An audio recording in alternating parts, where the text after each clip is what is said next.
Happy Friday po sa inyong lahat. Kumusta po kayo sa araw na ito? May the Lord andyan siya para tulungan kayo, para to answer your prayer. And I believe nga ang Diyos gid no nagapanalipod no sa inyo adlaw-adlaw kag ang Diyos gid may ara gid nga mga pulong sa inyo nga ginahatag akon sa diin na mulang gid niyang ah, aton man no ginauyatan sa aton kinabuhi. Amen no sa lahat po ng mga viewers, sa lahat po ng mga kaibigan ko po, sa lahat po ng mga member po dyan po sa United Pentecostal Church sa Baguer, at sa lahat po ng mga kaibigan ko no, sa Facebook, lahat-lahat po. Happy Friday po sa inyong lahat. Good morning no, good morning. Once again no, ako po ang inyong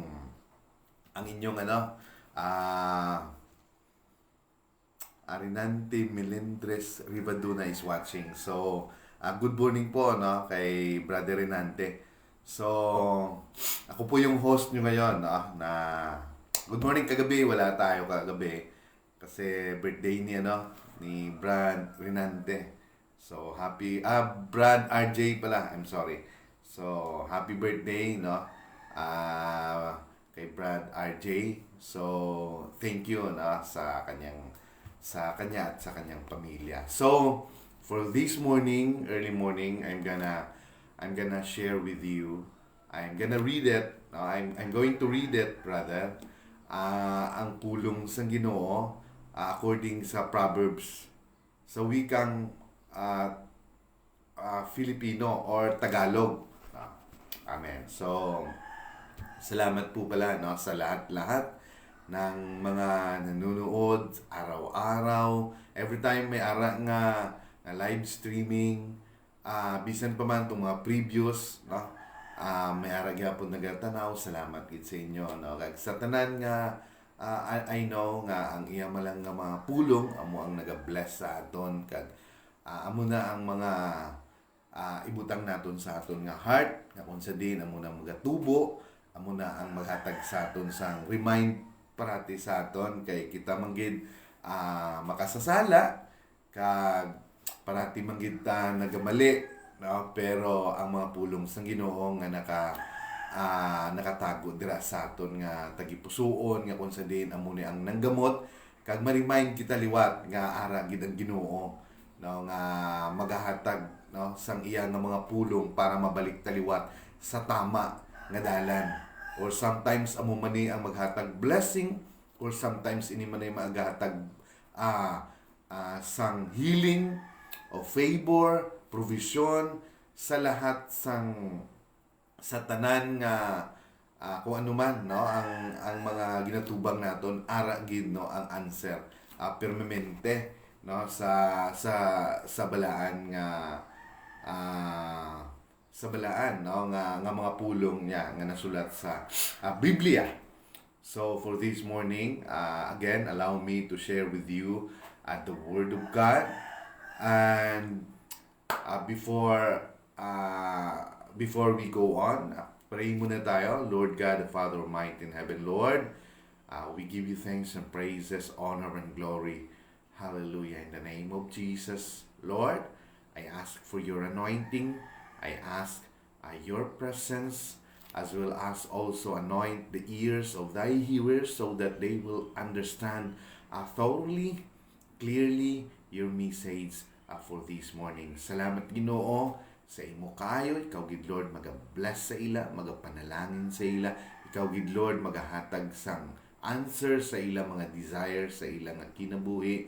Even if they need healing right now, Lord, ikaw gid Lord answer sang sina nga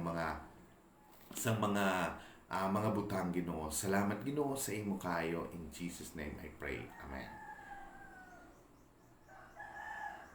So sabi ni John Micha Makuri, please continue praying for my ministry here in Kenya. We really pass through many challenges like lack of food, shelter, and clothing.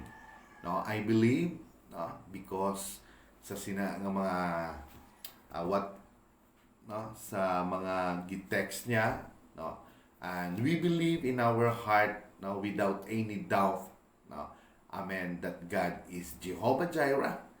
He will provide, no, sa tanan nga butang. If we believe in Him, He is omnipotent God. He is omniscient God, no, all-knowing, all-powerful. He is the Almighty God. No, sabi niya nga, He is able to do immeasurably, exceedingly far above, more than all we think or imagine, according to the power who is at work within us. So, ganun ang Diyos. I believe, no, madamo siya sa mga tao nga gamiton para mag-provide sa mga panginanglan. No? Dira sa ilang ministry kay John Micha Makuri, watching from Kenya. Renante Melendres Rivaduna is watching. So, thank you for watching. So, it is about in the book of Proverbs. Ito po ay sinulat ni King Solomon.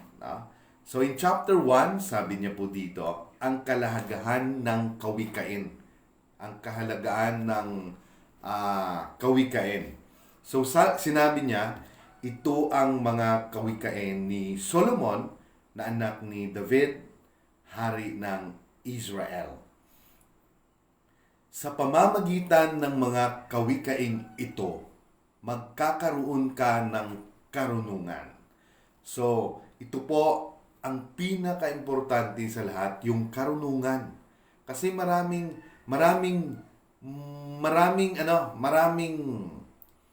tao na mayroong knowledge, no? Halimbawa po, isang manggagamot, sabihin niya sa iyo na ito ang gagawin mo para sa iyong para magkaroon ka ng magandang kalusugan. Para magkaroon ka ng mabuti at maginhawang pamumuhay o kalusugan. Good health. Pero, no, after na sabihin niya yun sa iyo, no, andun siya, no, doon sa makikita mo siya, no, naninigarilyo o ano. So, there is no wisdom there. Di ba? So, hindi lang po, no? Even yung mga elders or someone, no, na nagsasalita, nag-a-advise ng mabuti sa iyo, and then makikita mo, gumagawa rin ng hindi tama, no, sa kanilang health. So, walang wisdom doon. So, mayroon siyang knowledge na inaambag sa iyo, pero, no, hindi niya magawa sa kanya, di ba? So, tuloy tayo. So, sabi niya, kasi ito yung yung wisdom talaga, yung talagang hahanapin natin. No? Amen. So, dito po natin mababasa lahat to, no, sa kawikain na isinulat po ni Solomon. So, babasahin ko lang po. So, sabi niya, sa pamamagitan ng mga kawikaing ito, magkakaroon ka ng karunungan. Maitutuwid mo ang iyong ugali at mauunawaan mo ang mga aral na magbibigay sa iyo ng karunungan. Sa pamamagitan din nito'y magiging disiplinado ka dahil itinuturo nito ang matuwid na paraan ng pamumuhay. Mabuting pag-uugali, no? Una po 'yon, paggawa ng tama at pagiging makatarungan. Makapagbibigay ito ng karunungan sa mga walang kaalaman at sa kabata ay magtuturo ng tamang pagpapasya. Sa pakikinig nito, kung talagang ibibigay natin yung ating tainga, no, sa pakikinig, no, to listen, no, attentively sa sining mga tinuturo, no, ni King Solomon, sabi niya, ang marunong ay lalong magiging marunong at ang may pinag-aralan ay magiging dalubhasa upang maunawaan nila ang kahulugan ng mga kawikain, mga talinghaga at mga bugtong ng marurunong. Ang pagkatakot sa Panginoon na may paggalang ang simula ng karunungan. So, kung magkakaroon ka ng fear, no? At may paggalang, yun po ang unang wisdom or karunungan. Ngunit sa hangal, ito na po yung mga wicked, walang halaga ang karunungan at ayaw niyang maturuan upang maituwid ang kanyang pag-uugali. So, ito po yung ayaw nilang tanggapin, no? Ang karunungan o ang mga gustong, no, ipinahahatid, no, or something sinasabi sa atin ng Panginoon. Payo sa pag-iwas sa masamang tao. So sabi niya, anak, dinggin mo ang turo at pagtutuwid sa iyong pag-uugali ng iyong mga magulang. So dahil ito'y makapagbibigay sa iyo ng karangalan. Amen. Katulad ng kurunang gawa sa bulaklak at makapagpapaganda katulad ng kwintas.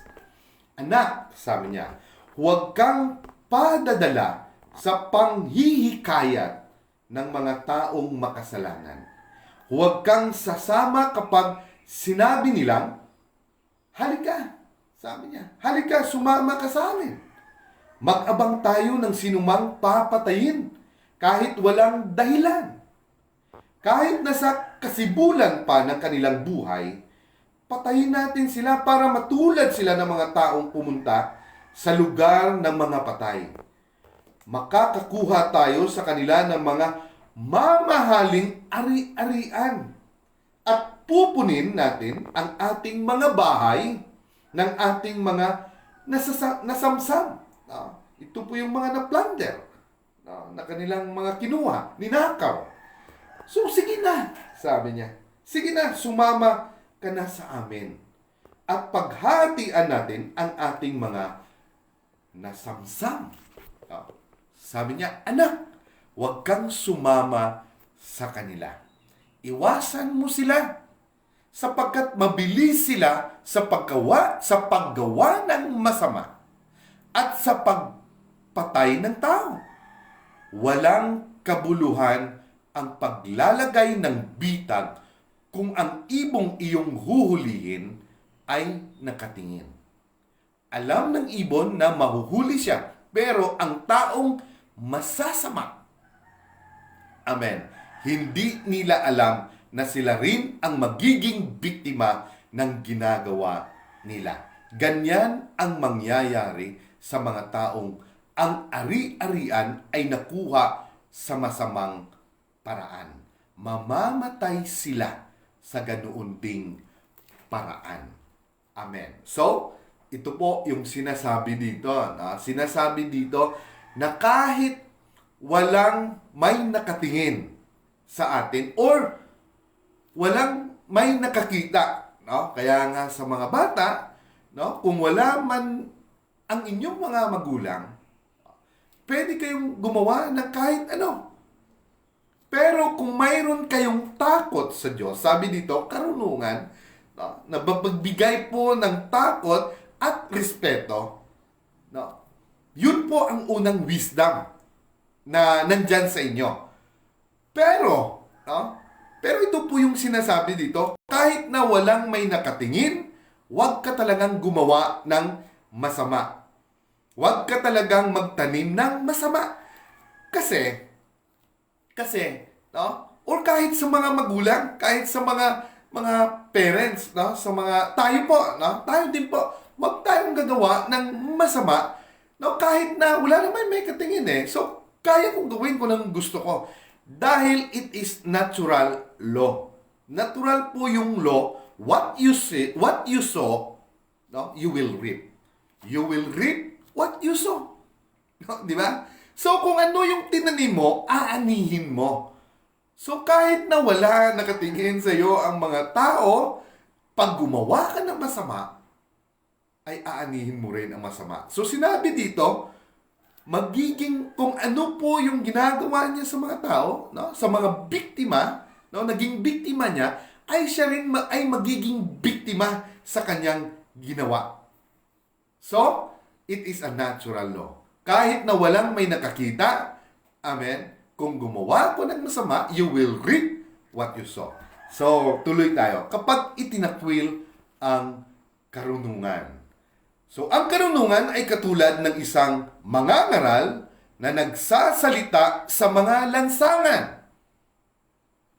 Amen. Sa plaza, pamilihan, at mga pintuang bayan, sinasabi niya, kayo mga walang alam. Kayong mga walang alam, hanggang kailan kayo mananatiling ganyan? Kayong mga nanunuya, hanggang kailan kayo matutuwa sa inyong panunuya?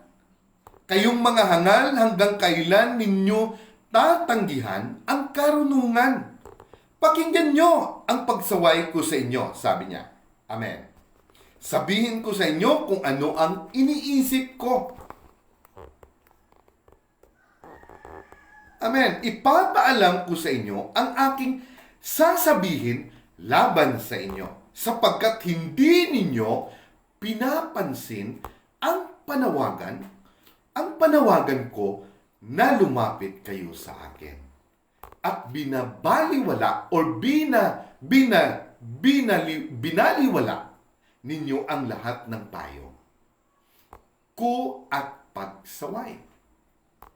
Pagtatawanan ko kayo kapag napahamak kayo. So, matutuwa ang Diyos kung napahamak kayo. So, because God always refresh and remind us, no, He will deal us according to His words. Every time na mayroon po tayong mga mali na ginagawa. So, sabi ng Diyos, pagtatawanan ko kayo kapag kayo ay napahamak. No? Kapag napahamak kayo. Kukutsain ko kayo kapag dumating sa inyo ang paghihirap at mga pangyayaring nakakatakot gaya ng ipo-ipo at bagyo. Tatawag kayo sa akin, ngunit hindi ko kayo sasagutin. Hanapin ninyo ako, ngunit hindi ninyo ako makikita. Amen.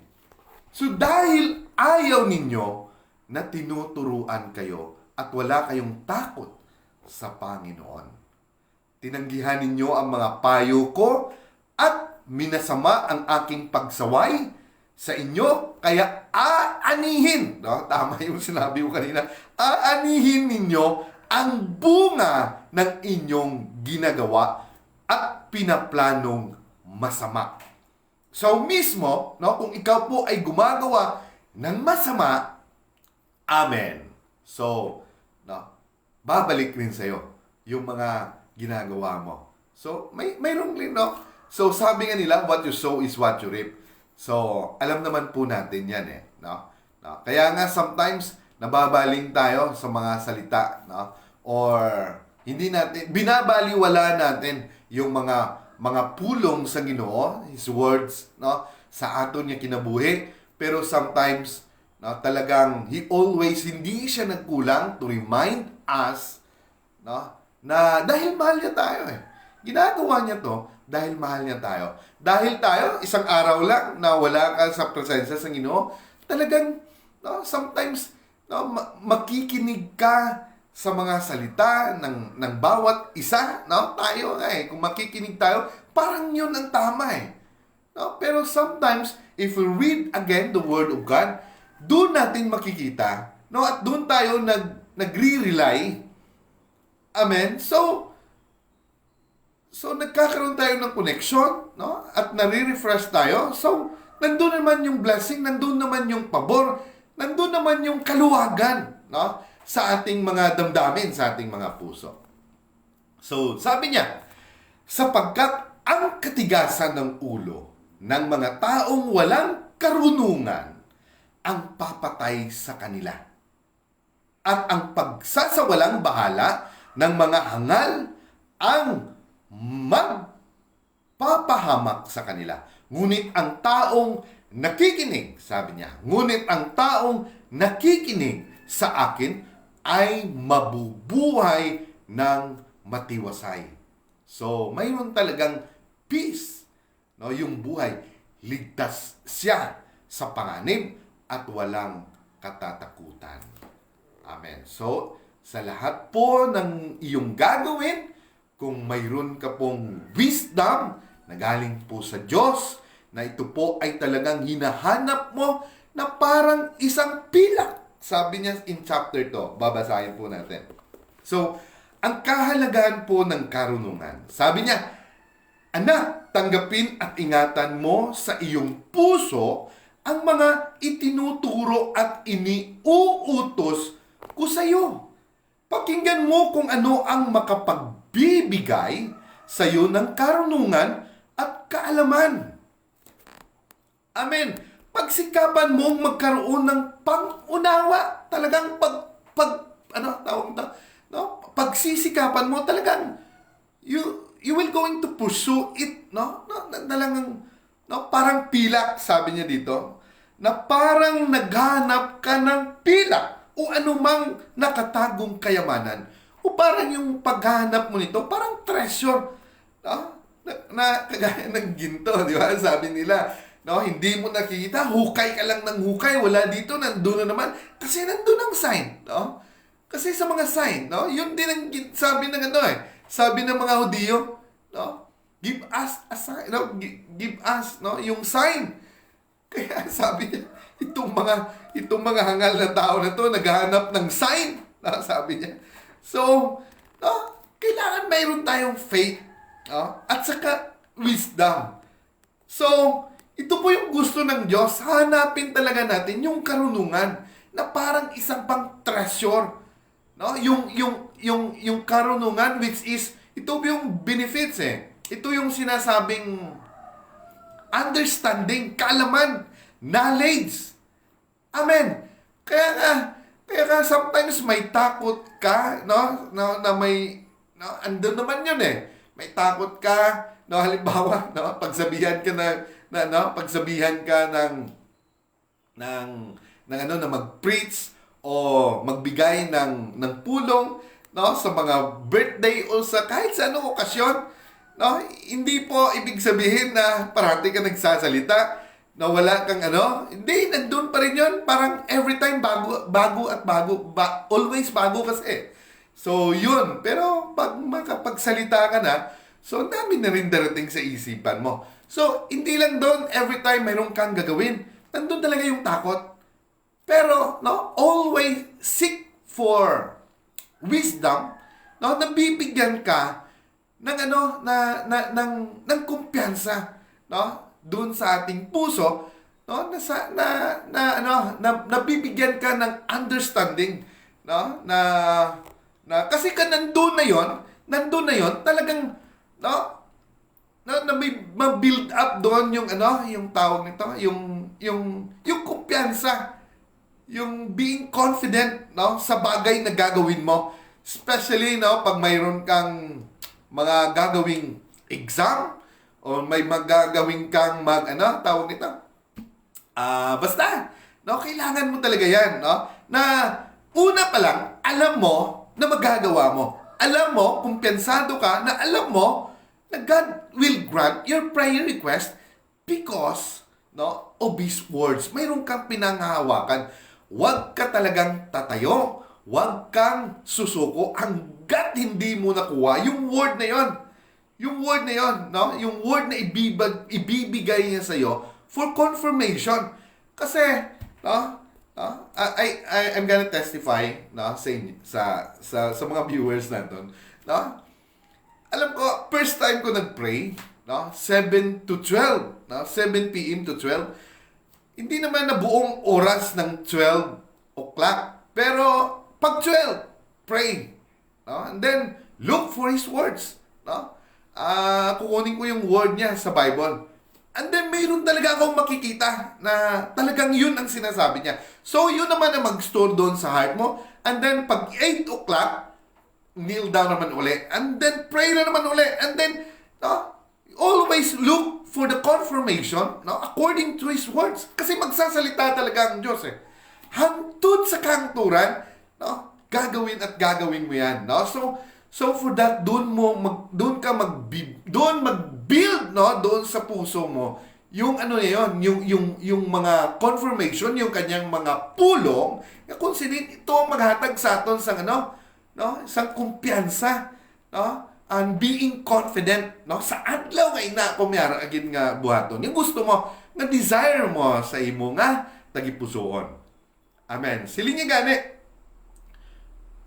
So sabi niya, pagsikapan mo na magkaroon ng pang-unawa na parang naghahanap ka ng pila o anumang nakatagong kayamanan, kung gagawin mo ito, malalaman mo kung ano ang pagkatakot sa Panginoon at maunawaan mo ang tungkol sa Kanya. Amen. Sapagkat ang Panginoon ang nagbibigay ng karunungan. So, siya pa rin. Siya pa rin ang lahat-lahat. So, sabi niya, kaalaman at ng pang-uunawa. No? Iniingatan niya ang namumuhay ng matuwid, matapat at walang kapintasan. Binibigyan din niya sila ng katagumpayan. Kung, sabi niya, kung makikinig ka sa akin, malalaman mo ang dapat mong gawin. Ang tama, matuwid at nararapat. Sapagkat lalong lalawak, no, ang iyong karunungan at magbibigay ito sa iyo ng kaligayahan. So, hindi lang pala, wisdom or ang benefits nito, yung knowledge, yung understanding, kundi ito ay magbibigay ng saya sa iyong buhay, sa ating buhay. Amen. Kasi kung andyan ka, sa Diyos, so talagang iba yung pag-iisip mo . Bibigyan ka niya, ayaw mo na sa mga bagay na makamundo, and then talagang andun yung peace, yung joy, contentment sa buhay mo. So kapag, sabi niya, nakakaunawa ka at marunong magpasya ng tama, iingatan ka nito. Amen. Ilalayo ka ng karunungan sa masamang pag-uugali. At sa mga taong nagsasalita ng masama. Amen. So, ano yung sabi niya? Masamang pag-uugali. So ito yung pinaka dito. Kasi tayo, masama ang pag-uugali natin minsan. Hindi lang minsan, siguro, halos lahat, napakasama. So mabuti na lang, na mayroon tayong Diyos na nagre-remind sa atin. So, pinili ng mga taong ito na naiwanan ang magandang pag-uugali at sumunod sa pamamaraan ng mga nasa kadiliman. Natutuwa sila sa paggawa ng masama at nasisiyahan sa mga kalikuan nito. Masama ang pag-uugali nila at hindi matuwid ang kanilang pamumuhay. Kaya nga, kung parati na lang masama ang nasa utak mo, parati na lang, na iniisip mo yung iba na yan, kung ano, sa isip mo pa lang, gusto mo siyang, tawag nito, gusto mo siyang, sa isip mo pa lang, gusto mo siya, tinu-turn down mo na siya, naghanap ka ng paraan na mawasak mo yung buhay niya, or something, mapagsalitaan mo siya ng hindi maganda. So sabi nito, ang iyong buhay ay hindi matuwid ang kanilang pamumuhay. So, kung sa aton may ara kasamok ang ila kinabuhi, kay mismo ang Diyos ang nagahatag sina. Amen? The one who control everything, sa aton nga kinabuhi, is our Lord God. Especially, okay lang na kung okay lang siguro, hindi ko baluan. Pero, halimbawa, kung iniisip mo lang doon din sa masamang tao, walang epekto ang Word of God. Pero kung pinag-iisipan mo ng hindi maganda, lalo na yung mga faithful talaga, yung mga saints doon sa church, o kahit kanino na talagang faithful doon sa Diyos. Sabi nga, yung Diyos mismong nakakaalam . So, sila na mayroon silang karunungan, ang Diyos mismo ang magatipig sa ila. So, sa iyong isip pa lang, sinabi niya, kung ano pala sa isip mo, yun ang babalik sa iyo. So, sabi ng Diyos, ilalayo ka ng karunungan sa masamang babaeng gustong umakit sa iyo. Sa pamamagitan ng kanyang matamis na salita, iniwan ng ganyang babae ang napangasawa niya noong kanyang kabataan. Kinalimutan niya ang pangako niya sa Diyos nang sila'y ikasal. So, kung nagkaroon tayo ng tawag nito ng vow or covenant, sa agreement, sa kasal, actually hindi lang tayo na maging faithful tayo sa ating marriage. Actually hindi lang sa partner natin eh. So nakipag-covenant tayo, nakipag-agreement tayo, o nanumpa tayo sa Diyos. So every time na nagkasala ka, nangangaliwa ka, so sa Diyos ka nagkasala, you become now unfaithful sa iyong marriage. Kaya hindi gusto yun ng Diyos. Kapag pumunta ka sa bahay niya, sabi niya, doon sa tinutukoy, doon sa babae, para ka na rin pumupunta sa kamatayan. Sapagkat ito ang daan tungo sa daigdig ng mga patay. Kung sino man ang pupunta sa kanya, ay hindi na makakauwi. Makakalimutan niya ang daan patungo sa lugar ng mga buhay. Kaya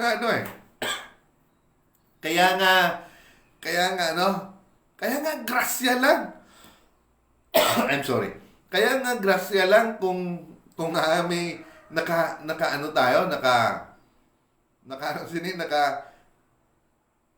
tayo ng karunungan kag kaligtasan. Amen. Lalo na kung parati kang pumupunta doon sa mga ilaw, sa mga patay sindi, di ba? So marami doon, So hindi ka pumupunta ka doon. No ba yan? Totoo naman yun eh. So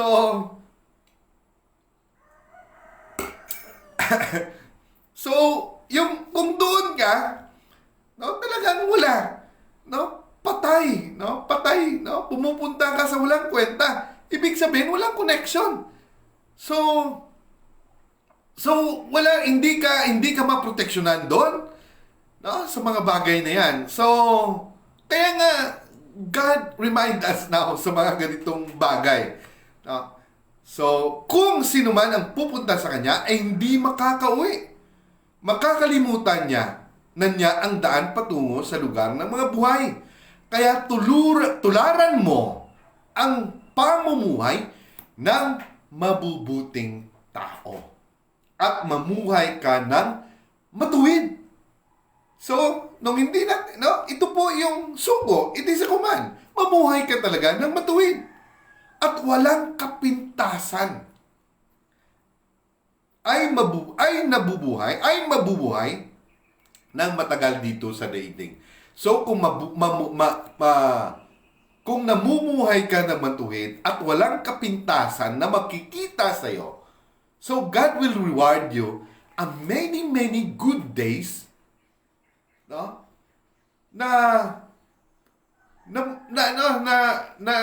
maraming na masaya, at buong buhay mo masaya, di ba? Increase, sa there is peace, there is joy, long life with full of many good things, increase sa buhay natin.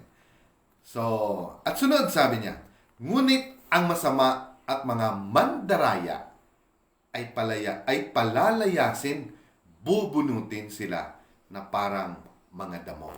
So, kung hindi yung mga wicked, yung mga masasama, na parating gustong makalamang, sa ibang tao, so sila po ay bubunutin na parang damo lang, na parang walang kwenta. Amen. Kasi yung Diyos naman ang may control ng lahat at alam niya every detail ng ating buhay. So, wala tayong maitago sa Kanya kahit saan tayo pupunta. So, kaya nga sabi, kanina, sabi po kanina, no, kahit na walang may nakatingin or nakakita sa atin, no, lahat po tayo, no, kahit tayo po ay mga parents o kahit na tayo ay mga kabataan, no, sabihin po natin, wala namang mata na may nakakita, pero kung ano po yung itinanim, ay iyo rin pong aanihin. Kung gumawa ka ng masama, no, nagtanim ka ng masama, at yun rin ay iyong aanihin. So, it is a natural law na kahit walang may nakatingin, ay aanihin mo talaga, no, ang mga bagay na yung mga ginagawa. Kung naggumawa ka ng mabuti, edi mabuti rin ang dadaloy sa buhay mo. No? Amen. At hindi lang yan. Sa amin ng Diyos, no, siya ay magbibigay pa ng mahabang buhay na mayroong saya, joy, at long life with many, many good things increase, no, sa iyong buhay. So, amen. Ganun po. Yun po ang ating word for this morning. So, magandang umaga po, no, sa inyong lahat.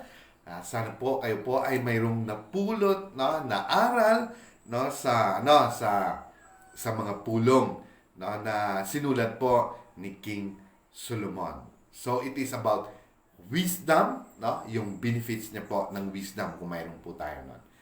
So, magandang umaga po sa inyong lahat. May the Lord bless you, keep you, and may His face shine upon you and be gracious to you.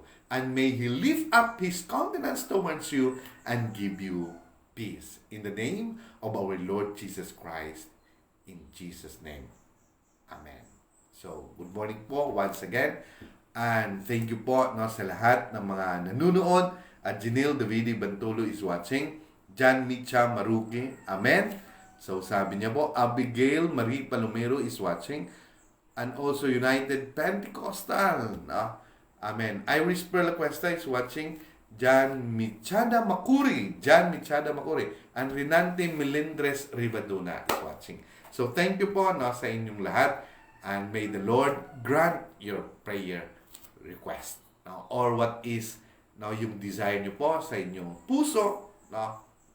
Especially po yung talagang yung gusto nyo po maabot, hindi lang po kayo, even your family, extended family, or even us. Yun naman yung gusto natin. No? Yung mga prayer natin ay talagang ma-answer. Yun lang po ang kasiyahan natin, no, sa buhay natin. So, salamat po sa inyo. May the Lord bless you. Amen. Good morning.